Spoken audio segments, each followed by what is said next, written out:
This is Manatee Springs. This is either our third or fourth time here. Do you see any manatees in there?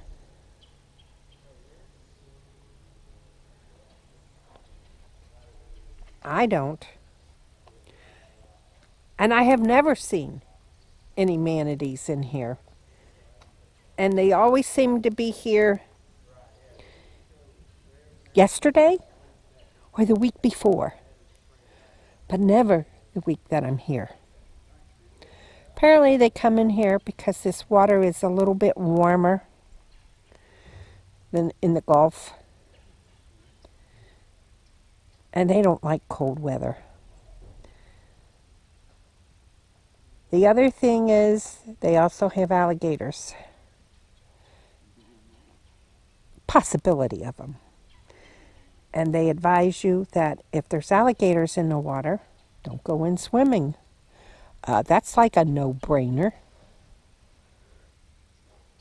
I don't even want to be on the ground an alligator's on.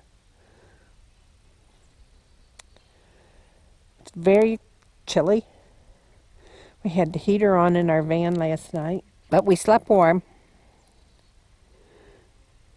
So we're on our way again.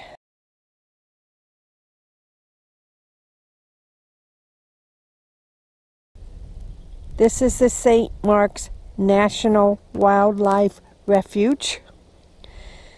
We've been here before, but it's a good stopping off place for a stretch and a hike. And I believe, I won't swear to it because it's my camera, straight out there is an alligator. Maybe. Kinda looks like it. You see it? Yes. Did you take a picture of him? No. Oh, Bruce didn't even take a picture of him. I guess he doesn't rate. Poor alligator. But anyway, that's what that thing is out there. So we're gonna take a little hike, see if we can see anything.